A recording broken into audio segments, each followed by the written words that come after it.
Fala pessoal, estamos aqui para mais um vídeo. Meu nome é Arthur, eu sou analista de valores imobiliários. Hoje a gente vai falar sobre o resultado da Boa Safra, ou Soja 3, né, com um belo ticker código de negociação. É uma empresa do agronegócio, principalmente, né, que trabalha com sementes, tá? Então, esse ciclo de sementes tem toda uma característica própria, eles têm lá os parceiros que plantam para eles, né, o grão que vai virar semente. Aí eles têm um trabalhinho ali de beneficiamento e tal. Aí eles vendem as sementes lá para o pessoal plantar e no final recolhem. Então isso é um ciclo muito bem definido, tá? É uma empresa muito sazonal, muito, muito. Então ela passa 2 trimestres praticamente faturando nada, tá? Para no trimestres que os clientes vão comprar sementes para plantar, né? Ela vende a receita do ano inteiro no terceiro tri e terceiro e quarto, mais no terceiro. Então o primeiro e segundo trimestre, que é por exemplo o resultado agora, é morto de DRE. Só que acontece, a gente já, no resultado do primeiro e segundo tri, a gente tem um indicador muito bom para como vai ser o resultado no resto do ano da empresa, que é a carteira de pedidos. Então você consegue pelo menos ter uma ideia de como vai ser o resultado no restante do ano, né? Então é uma empresa bem peculiar de analisar, porque tem essa característica, né, de ficar 2 trimestres, dá para ver aqui, ó.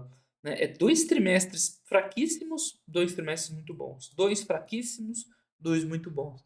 Né? Então você tem que olhar o fechamento do ano para ver o global, né, para ver uma visão, né, do ciclo completo, tá? Mais do que outras empresas agro, tá? Tem outras empresas agros que são assim também, mas com eles é especial, tá? E o que dá para a gente ver no geral é um ritmo de crescimento bom. Então a empresa está crescendo esse ano, mesmo que 2022 foi mais foi um ano melhor para o agro em termos de preço, spreads e tal, tá? Ela tá mostrando um crescimento bom em 23, então isso aqui é bem legal, tá? Mostrando que ela descola um pouquinho, né, da ciclicidade, quer dizer, ela ainda é dependente da ciclicidade do agro, mas nem tanto da questão preço, spread, e mais da questão de área plantada mesmo, de volume de plantio, né, que ela acaba dependendo. Então ela é um pouco menos, né, suscetível aos ciclos agro, mas ainda é muito cíclica, tá? Não sei se eu consegui explicar bem isso, porque ela vai ter toda essa característica, ela vai depender de áreas plantadas maiores. É tipo, se for um ano de spread mais apertado, de aumento de custos, acaba não pesando para ela, né? Isso torna ela um pouquinho mais interessante, certo?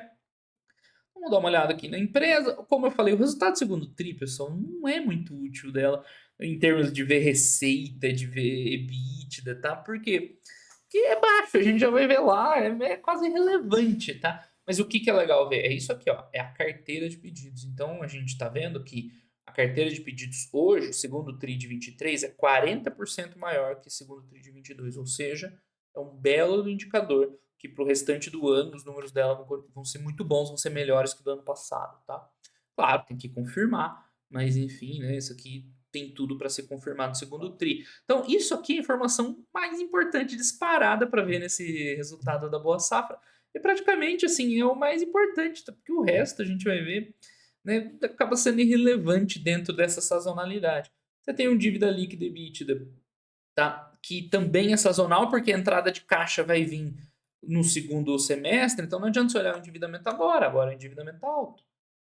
Mas é porque a entrada de caixa vai vir depois, tá? Então tem que ver. No trimestral a gente não tem dívida líquida EBITDA, né? Normalmente não faz muito sentido. Aqui faz. Tá? Então a gente vai ver o caixa entrando mais pro final do ano e como isso comporta. Já aproveitando que eu estou falando de caixa, né? A gente vê algo que poderia incomodar um pouco as pessoas, que é esse fluxo de caixa negativo aqui, consistente. Mas o que está acontecendo? A empresa está crescendo muito, tá? Então, o que ela está entregando de EBITDA não está se convertendo em FCO, né, principalmente por causa do aumento de estoques, capital de giro, tá? Então, é por isso que ela está rodando com um pouco de dívida aqui. Não é problemático, mas em algum momento ela vai ter que estabilizar, né? Em algum momento, ou ela vai ter que frear um pouco o crescimento, ou dar um jeito de espremer dinheiro desse capital de giro, né? Para não desequilibrar muito aqui. Você vê que ela está investindo bastante em CAPEX, a gente vai ver ali no release algumas considerações. Então, esse é um ponto que tem que acompanhar dela, tá? Então, aqui, ó, muita expansão, várias unidades e tudo mais. Né? Um negócio interessante. Tá, um crescimento sustentado, chegar na região norte, Mato Piba, é legal isso aqui, né? Mato Grosso, Piauí, Bahia e Pará. Aqui eles vão explicar essa questão da sazonalidade, da carteira de pedidos, Eles fizeram uma aquisição e tudo mais, aqui ele explicando. Atividade sazonal e tudo mais, tal, que a gente já falou. Tem um comentário só, hein? Aí eles chegam e falam assim, né? Então, ó, é importante analisar o resultado LTM, Last 12 Months, para tirar essa sazonalidade. Eu acho parcialmente correta essa explicação, por quê? Porque o LTM, ele retira a sazonalidade, sim, mas você ainda está olhando para o passado, tá? Então, a melhor análise de todas é olhar para o futuro, é olhar isso aqui, a carteira fechada, que eles comentam aqui em algum lugar que a gente já vai ver de novo. Tá? Então, o Last 12 Months é legal de ver o crescimento da empresa, mas você está olhando para o passado. Tá? É mais importante sempre olhar para o futuro. Ah, então aqui eles estão comentando que eles estão expandindo aí também para outras culturas que não soja e milho, que é principalmente soja, né? Tá no código de negociação dela, inclusive, mas para milho também e outras culturas, o que é bom, né? Ajuda a diversificar, mas é muito provável que soja vai ser o carro-chefe deles durante muito tempo ainda, tá? Então aqui tem um gráfico mostrando a evolução do agronegócio, né? Indiretamente afeta eles, como a gente já comentou, né? Produção de soja, mas o principal, né, é a área plantada, é o quanto estão plantando de soja, né? Produção, se tiver uma quebra na produção, diretamente não impacta ela, embora indiretamente, né, porque a produção de milho também evoluindo, indiretamente, né, o ideal seria, quanto mais forte o ecossistema, né, os produtores, as outras empresas do business, melhor. Né? Mas o que importa mesmo assim, é essa evolução de área plantada que a gente vendo que, né, segue evoluindo aí aos poucos também, tá? A expectativa de continuar crescendo. Que tem nem que falar, né? Soja e milho disparados as maiores culturas do Brasil e outras um pouquinho menores, tá? Então, esses números aqui da Boa Safra, pessoal, desencana, tá? Isso aqui é absolutamente irrelevante. A receita, ó, tá na casa de cento e poucos milhões nesse trimestre, né? A receita anual dos caras é 1,8 bi, não dá nem 10% nesse segundo tri. Então, cara, isso aqui, sinceramente, não faz diferença nenhuma. Né? Você pode olhar o Last 12 Months, mas é como eu estou falando, é olhar para o passado. Você está olhando os trimestres bons do ano passado e não desse ano, né? O terceiro e quarto do ano passado, e não o terceiro e quarto desse ano. Tá? Então, ok, aqui você ajuda você a não surtar olhando isso aqui, tá? Mas o crescimento mesmo vem da carteira de pedidos para o resto do ano. Então, aqui a evolução da área plantada, que eu falei que é o principal indicador aí para o negócio deles, o quanto eles estão investindo em expansão, em unidades de produção, centro de distribuição, a unidade de pesquisa, tá? Isso é legal, claro, consome um CAPEX, por isso que eu falei que aquela gestão de olhar bem a gestão de caixa deles, né, é importante. Mas está aqui, ó, os investimentos em expansão, em capacidade, isso é bem legal, tá? Porque abre caminho para ela continuar crescendo, tá? E aí entra a área refrigerada, né, coisas mais elaboradas que precisam de mais CAPEX, né? Estão lá, né? E isso aqui eu já expliquei em outros vídeos que a gente fala mais sobre o negócio, né, que eles produzem sementes assim, né, de qualidade, mas são os cultivares, né, que pertencem a outras empresas que têm a tecnologia, tá? Ela é um executor do mercado. Ela não é a empresa dona da tecnologia. Então ela vai lá e planta e consequentemente comercializa as sementes disponíveis no mercado. Ela não fica com ganho tecnológico, né? Isso a gente vê pela margem bruta da empresa. É ali apertada, né? 14, 12%. Né? É uma margem relativamente baixa, porque ela não é dona da tecnologia, que é onde está o maior valor. Mas ela ganha com essas outras estratégias, né? De expansão, de crescimento e tudo mais, tá? Enfim, esse é o ponto-chave para se olhar no trimestre, a carteira de pedidos, tá? Que a gente vê não, né? Eles só colocaram em texto, não colocaram em gráfico. Esse gráfico aqui é super confuso, mas é isso que ele está falando, né?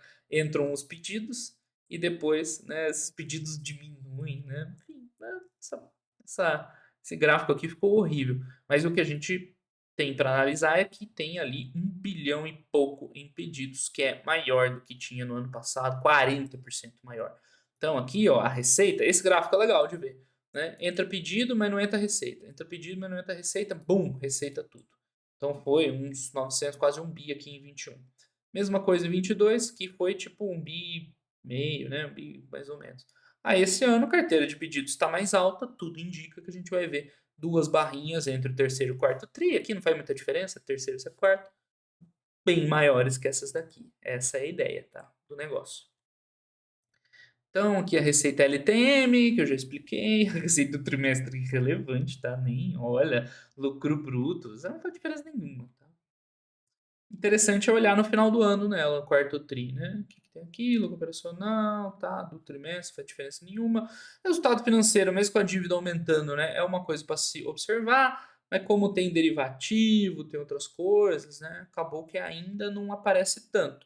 Mas é um ponto a se observar. Vamos ver no final do ano como é que fica a alavancagem dela, né? Casado ali com o perfil de caixa, tá? Isso é o mais importante. Olhar o crescimento dela e esse perfil de caixa dívida, tá? Então, de novo, lucro absolutamente irrelevante. Vamos ver como é que fecha o lucro no final do ano e o caixa, tá? Olha só aquilo que eu tinha falado.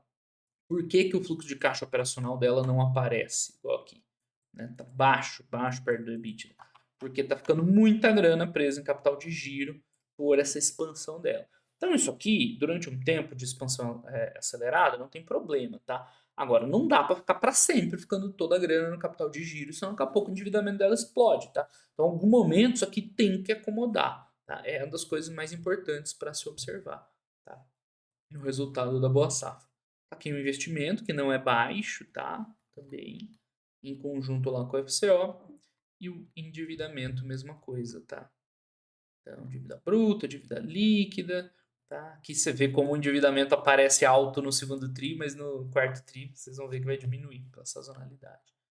Tá? A dívida dela é de vencimento curto prazo, né? Não é o ideal era mais alongada, mas eles têm uma expectativa forte de geração de caixa, né, nesse segundo semestre para pagar, rolar isso aqui, né? Então vamos ver. Os indicadores aqui não tem muito grande segredo, né? Chama um pouquinho a atenção essa dívida acima de curto prazo, outro ponto de atenção na empresa. E é isso aí o resultado dela, né? O resto é SG e tudo mais. Aqui, ó, tem um pouquinho dos investimentos, novas construções, expansões e tudo mais.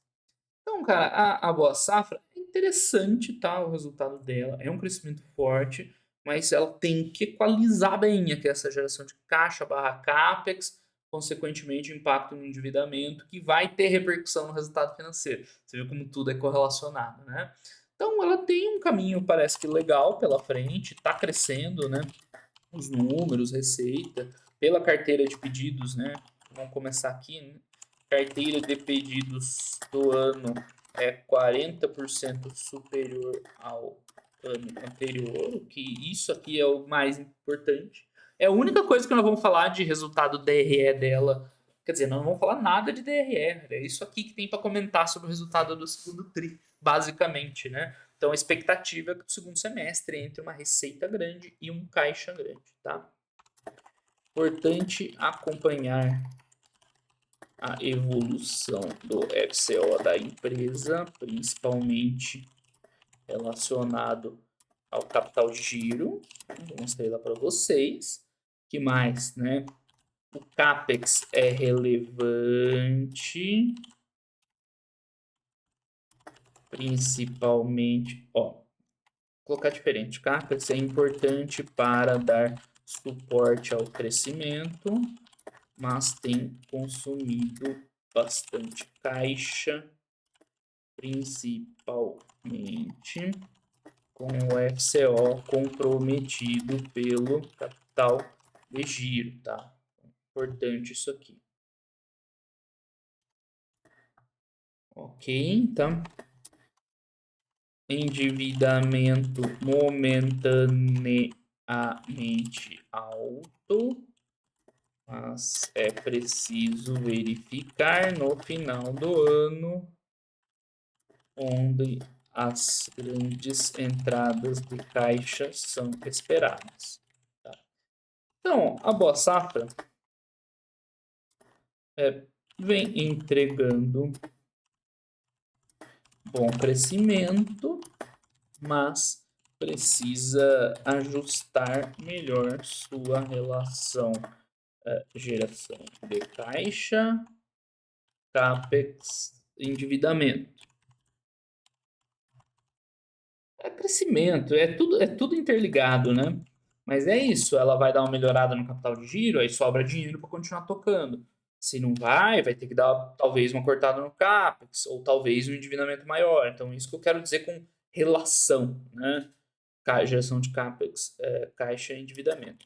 Se ela conseguir equacionar esses pontos, né, tem tudo para manter uma boa trajetória de crescimento de resultados no longo prazo, né? Então, tipo assim, ela não vai crescer o que ela cresceu nos últimos anos, parece que é um crescimento meio atípico, né? Meio forte demais.